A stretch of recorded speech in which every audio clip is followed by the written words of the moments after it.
시청자 여러분 안녕하십니까? 한 주간의 한인사회 주요 소식을 정리해드리는 KBN 뉴스 주간 브리핑입니다. 첫 소식입니다. 지난 2020년 대선 패배를 선거 사기 때문이라고 주장해온 트럼프 대통령이 시민권 증명 서류를 제출한 사람만 투표할 수 있도록 하는 등 선거 제도를 개편하는 행정명령에 서명을 했습니다. 트럼프 대통령이 서명한 행정명령엔 선거지원위원회의 유권자 등록 서식에 시민권 증빙을 추가할 것을 지시하는 내용이 담겼습니다. 일론 머스크가 이끄는 도지가 국토안보부의 협조를 받아 각 주의 유권자 명부를 검토하기 위한 수원장을 발부받을 수 있고, 이 명령을 준수하지 않는 주에는 재정 지원이 삭감될 수 있습니다. 특히 우편 투표에 집중했습니다. 투표율까지 접수되지 않은 모든 투표지는 무효로 처리하며 연방 법무부가 이를 단속하기 위해 모든 필요한 조처를 할 것이란 내용을 포함합니다. 트럼프 대통령은 자신의 트루스 소셜에 우린 이 행정명령이 우리 선거를 안전하게 하기 위해 취해진 공화국 사상 가장 영향력 있는 행정명령이라고 믿는다고 밝혔습니다. 그러나 투표권 단체 등 거센 반발이 나오고 있습니다. 빈곤층과 저소득층의 경우 시민권 증빙 절차를 밟을 여유가 마땅치 않고 도시에서 멀리 떨어진 곳에 거주해 우편 투표가 불가피한 유권자들도 피해를 볼 가능성이 큽니다. 기혼 여성의 경우 출생증명서에는 결혼 전 성이 기재돼 문제가 발생할 수 있다는 우려도 있습니다. 리 카센 로스앤젤레스 캘리포니아대 법학 교수는 수백만 명의 유권자에게서 투표권을 박탈할 행정적 권력 강탈이라고 비난하며 이것의 목적은 순전히 유권자를 억압하려는 것이라고 주장했습니다. 이민 당국이 친팔레스타인 시위에 참가했다는 이유로 한국인 대학생을 추방하려고 시도 중인 가운데 연방 법원이 체포 및 추방 절차를 중단하라고 명령했습니다. 나오미 부크월드 맨해튼 연방지법 판사는 어제 콜롬비아 대학생인 한인 정윤서 씨가 ICE의 체포 및 추방 시도가 부당하다며 제기한 소송에서 중단을 명령했습니다. 부크월드 판사는 공판에서 정 씨가 공동체의 위험을 제기했거나 외교정책 리스크를 초래했거나 테러 조직과 소통했다고 볼 증거는 아무것도 없다고 말했습니다. 또한 정부가 다른 혐의로 정 씨를 구금하려는 경우에는 정 씨와 변호인에게 충분한 사전 통지를 제공하라고 결정했습니다. 정 씨는 7살 때 가족과 미국으로 이주해 콜롬비아대 3학년으로 재학 중이며 영주권을 지닌 것으로 알려졌습니다. 지난해 가자 전쟁을 반대하고 팔레스타인 주민들을 지지하는 대학가 시위에 참가했으며 대학 이사진 사진을 대량 학살에 연루된 혐의로 수배란 문구와 함께 게시했다는 이유로 다른 학생들과 함께 학교 측으로부터 고소당했습니다. 또 지난 5일엔 학교 건물 밖 농성 시위에 참가해 경찰에 체포됐다가 석방된 것으로 알려지고 있습니다. 이민당국은 지난 13일엔 정씨 기숙사 등을 수색했고 이후 다른 기숙사와 정씨 부모님 집도 찾아갔으나 정씨를 체포하진 못했습니다. 정씨는 이후 트럼프 행정부의 체포 및 추방 조치가 위법하다며 법원에 소송을 제기했습니다. 국토안보부가 이민자 50만 명의 법적 지위를 종료시키며 30일 내 출국하라고 명령을 했습니다. 정치적 불안과 경제 위기 등으로 망명을 신청한 이민자들에게 주어지는 임시 입국 허가 프로그램 폐지에 따른 조치입니다. 정치 전문 매체 더 힐에 따르면 국토안보부는 연방관보 공고를 통해 쿠바, 아이티, 니카라과, 베네수엘라 출신 이민자와 그 직계 가족의 입국 불허 외국인에 대한 범주형 임시 입국 허가 프로그램을 폐지할 것이라고 밝혔습니다. 해당 프로그램으로 미국에 입국한 이민자는 관보 공고 30일 뒤인 다음 달 24일까지 미국을 떠나야 합니다. 범주형 임시 입국 허가 제도는 입국이 허가되지 않은 외국인에게 특별한 인도적 사유나 공익이 있을 경우 미국 입국을 일시적으로 허용해주는 제도입니다.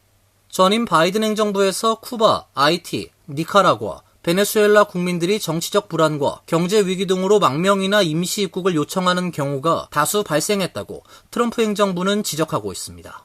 앞서 국토안보부는 트럼프 대통령 취임 직후인 지난 1월 임시 입국 허가 제도를 점진적으로 폐지하겠다고 발표했습니다.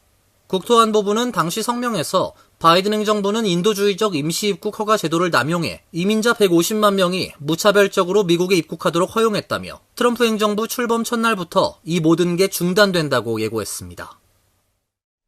ICE가 불법 이민자 단속에 국세청이 확보한 이민자들의 납세 정보를 활용할 수 있게 될 것으로 보입니다. 그동안 납세 정보는 기밀로 유지가 된다며 추방당할 우려가 없다고 소득 신고를 장려해 왔는데요. 완전한 배신이란 지적입니다. 워싱턴 포스트는 복수의 소식통을 인용, 국세청과 이민세관 단속국이 불법 이민으로 의심되는 이들의 이름 및 주소 등 개인정보를 확인하는데 국세청의 납세 정보를 활용하는 내용의 합의에 근접했다고 전했습니다. 합의에 따르면 ICE가 불법 이민자로 추정되는 사람의 이름과 주소를 IRS에 제출하면 ICE는 IRS가 확보한 납세자 정보를 활용해 해당 정보가 정확한지 교차 점검을 할 수 있게 됩니다. 워싱턴 포스트가 확보한 합의 내용 초안을 보면 ICE의 납세자 정보 접근 권한은 이민법을 위반한 혐의로 범죄 수사의 대상이 된 사람들로 국한되며 ICE가 접근할 수 있는 정보는 최종 추방 명령 대상자인 이민자들의 주소로 한정됩니다. 이를 조회하기 위해 ICE는 자신들이 파악한 불법 이민자의 이름과 주소, 추방 명령 날짜와 신원을 확인할 수 있는 다른 정보를 IRS에 제출해야 합니다. 워싱턴 포스트는 이번 합의가 최종 승인된다면 이는 IRS가 수십 년간 고수해왔던 불법 이민자 개인정보 관리 정책의 변화를 의미한다고 짚었습니다. 통상 국세청이 확보한 납세자들의 개인정보는 이름이나 주소 등 기본적인 것들도 모두 기밀로 간주돼 IRS의 엄격한 관리를 받습니다. 그동안 IRS는 미국에서 일을 하는 불체자들에게 그들의 납세 정보는 기밀로 관리되기 때문에 추방당할 염려 없이 소득세를 신고해도 된다고 장려해왔습니다. 현재 미국에 거주하는 1,100만 명의 불체자 중 절반 이상이 세금을 내기 위해 미국 정부에 소득세 신고서를 제출하고 있습니다. 한 전직 IRS 당국자는 이번 합의가 정부가 그간 이민자들에게 세금을 내라고 30년간 말해온 것에 대한 완전한 배신이라고 주장했습니다. USCIS의 서류심사 지연 및 정체가 심각한 상황인 것으로 나타났습니다. 6개월 이상 지연된 영주권 신청은 187만여 건에 달했고 시민권 신청도 대기 기간이 점차 늘어나고 있습니다. 이민국의 전체 적재 건수는 무려 567만 건에 달합니다. I-130 영주권 청원 평균 처리 기간이 2024년 12월에 16.8개월에서 2025년 1월 17.4개월로 늘어났습니다. 1월에 94,739건의 새로운 청원이 접수됐지만 승인된 청원은 49,395건에 불과했고 8,332건이 거부됐습니다. 이로 인해 적체 건수가 지난해 12월에 231만 3,876건에서 235만 5,271건으로 1.8% 증가했으며 6개월 이상 지연된 신청은 187만 2,469건에 달했습니다. 영주권 신청 적체도 비슷한 문제에 직면했는데 보류 중인 총 건수는 12월에 110만 2,338건에서 1월 112만 4,021건으로 2% 증가했습니다. 가족, 취업, 망명과 같은 하위 범주에서 처리 시간은 평균 11.8개월에서 12.2개월로 늘어났습니다. 승인율은 14.3% 증가한 65,107건으로 늘어났지만 92,424건의 새로운 신청이 쏟아지면서 적체가 심화됐습니다.